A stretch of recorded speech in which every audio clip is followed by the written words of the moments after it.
Olá, pessoal, bom dia. Sejam todos bem-vindos à nossa aula de biologia.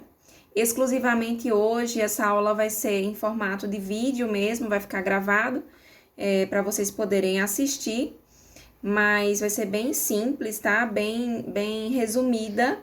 Eu vou passando aqui os slides e já vou explicando para vocês poderem ter acesso. Vou disponibilizar também o link, e aí vocês podem abrir o link e verem o vídeo, né, ao mesmo tempo, ou enfim, né, verem o vídeo, depois verem o slide, conforme seja melhor para vocês, e para vocês terem uma melhor explicação aí do conteúdo dessa semana, que é sobre núcleo, tá certo?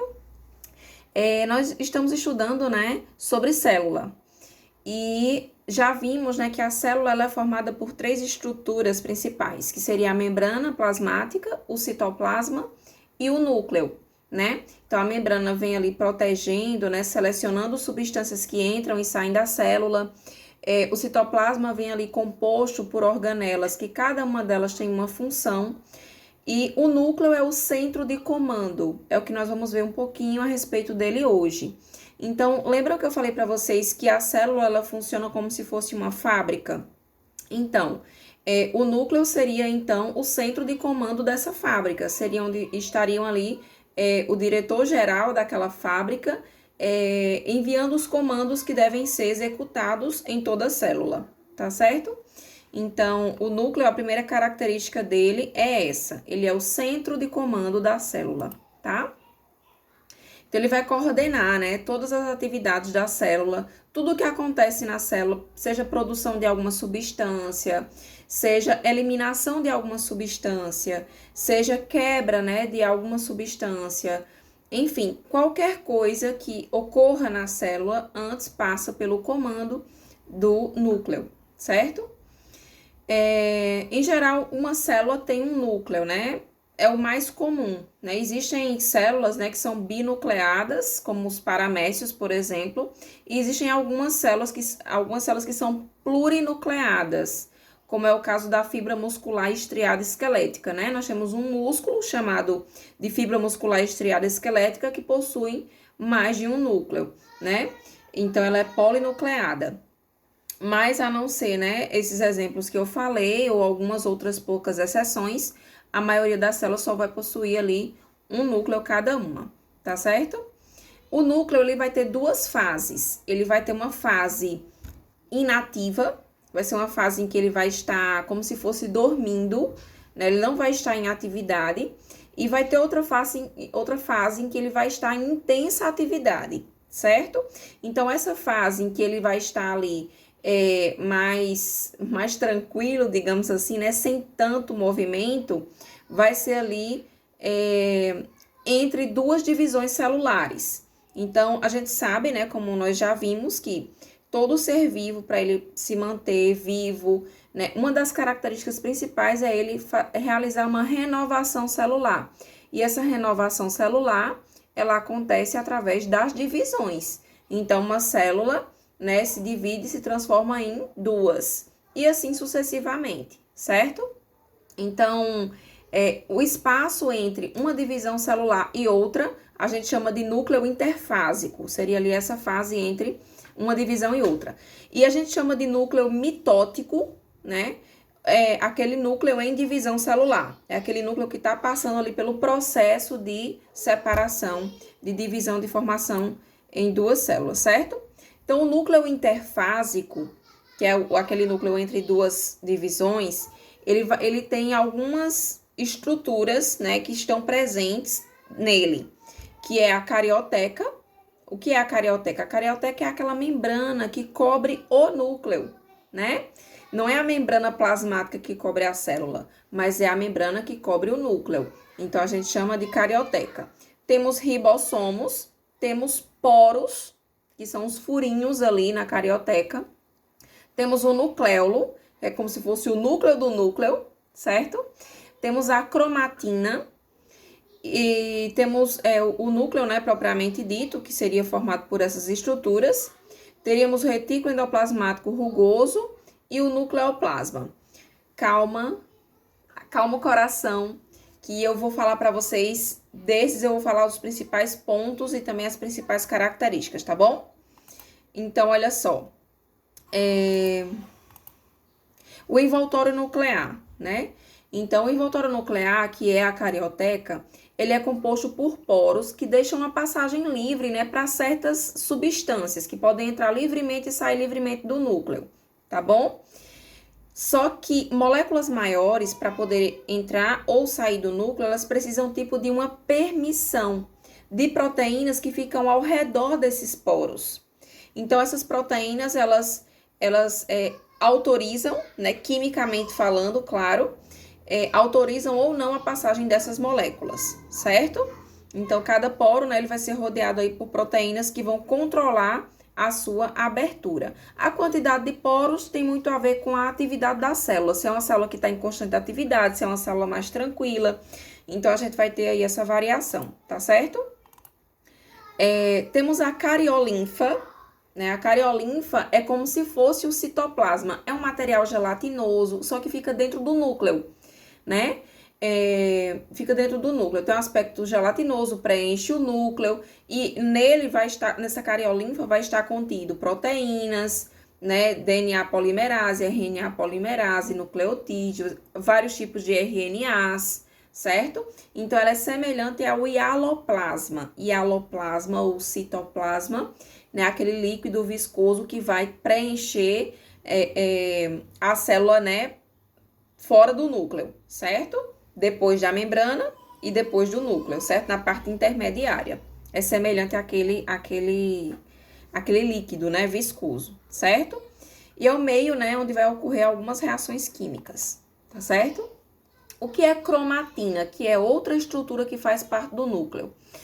Gente, o que eu vou falar para vocês agora é bem interessante. O DNA, que é o nosso material genético, que é onde estão contidas todas as nossas informações, ele pode ser chamado de diferentes nomes, dependendo do período em que ele esteja dentro da célula, certo? Então, ele pode ser chamado de cromatina, ou ele pode ser chamado de cromossomo também. Então, o famoso DNA, ele pode ter esses dois nomes também.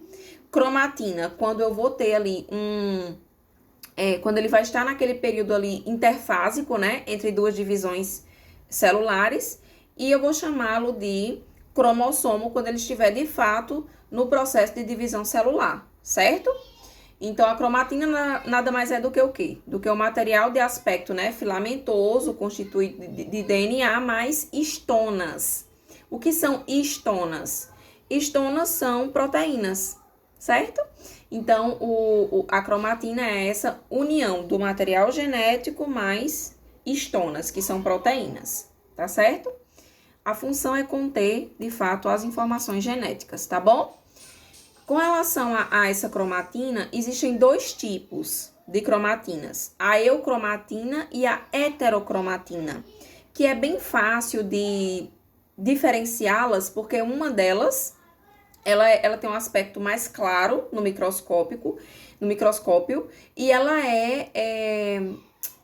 é geneticamente ativa, né? Então, ela é um material genético que está trabalhando. O tempo todo ela está trabalhando na célula, ela está enviando comandos, ela está recebendo, né, estímulos, ela está fornecendo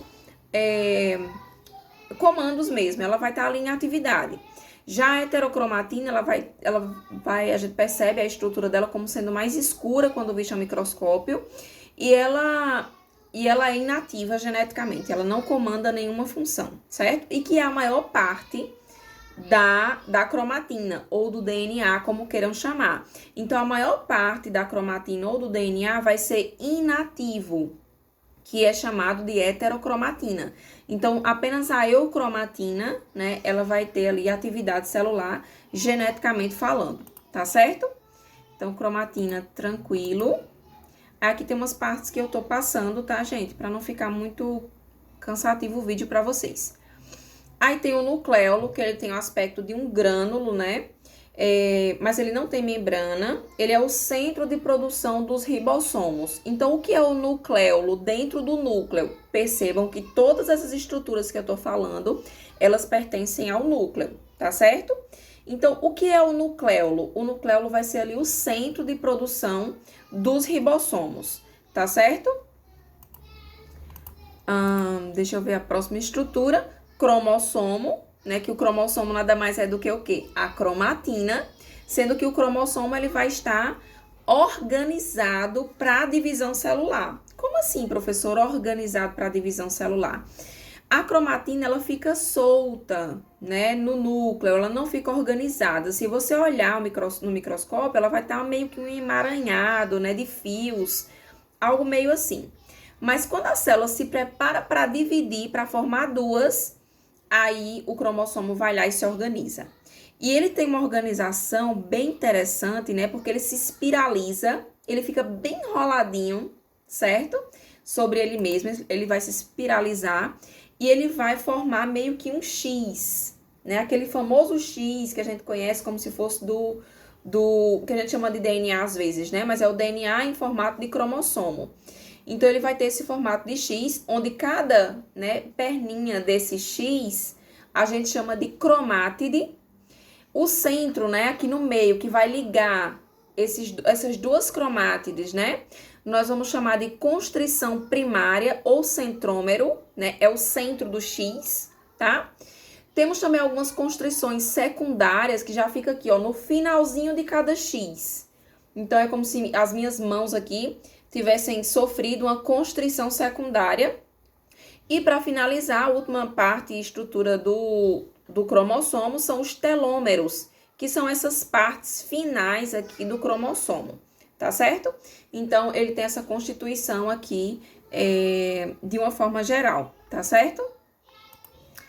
Deixa eu ver aqui o que tem mais para falar aqui para vocês.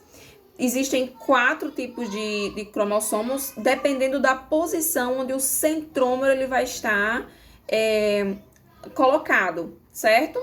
Por exemplo, eu vou ter o metacêntrico, então ele vai ter os braços do mesmo tamanho, né? Os braços, as cromátides, que a gente chama. Então, tanto a parte, né, inferior quanto a parte superior vai ter o mesmo comprimento, certo? Aí temos o submetacêntrico, né? Um braço ligeiramente menor, né? Então, submetacêntrico, então, os braços, por exemplo, superiores, né? Vão ser ligeiramente menores do que os inferiores, tá? Tem o acrocêntrico, que é um braço muito maior. Então, eu vou ter assim, ó, uns bracinhos bem pequenininhos e outros bem maiores, seria o submetacêntrico. E vou ter o telocêntrico, que a cromátide, né, só vai ter um braço praticamente, né? O centrômero vai ficar na extremidade. Então, é praticamente assim, ó. Praticamente sem cruzamento, né? Sem divisão entre eles, tá? Tem as fotos aqui bem direitinho nos slides que eu vou mandar para você, as fotos de cada um desses tipos aqui de cromossomos, tá certo? E o cariótipo, gente, pra gente finalizar, é a união, né, de todos esses cromossomos. Então, a união de todos eles, né, a ordenação dos cromossomos, né, homólogos é iguais, são iguais. Então, a ordenação, a organização desses cromossomos em pares, né, segundo o seu tipo e o seu tamanho, ele vai formar o que a gente chama de cariótipo. Cariótipo é como se fosse a receita completa de um ser vivo, certo? E cada cromossomo ali vai conter informações específicas sobre aquele organismo especificamente, tá? Então, o ser humano, então, tem um cromossomo que tá lá, as informações sobre cor da pele, sobre altura, né, sobre formato do nariz. Já no outro cromossomo é onde estão ligados o tipo sanguíneo, o sexo, né? Então, a gente vai ter essas divisões aí ao longo dos 23 pares de cromossomos no caso dos seres humanos. Tá certo, gente? Então, um grande abraço, um beijo. Para quem não conseguiu acessar a plataforma Google Classroom, tá? Eu vou disponibilizar para vocês aqui a atividade, a mesma atividade que eu coloquei lá, tá certo? E vocês terão, tanto na plataforma quanto pelo WhatsApp, até a próxima terça-feira, para poder estar me devolvendo. Lembrem-se que será na próxima terça-feira, tá? Naquele horário entre 8 e 11 da manhã, tá certo? Um grande abraço, fiquem com Deus, tá?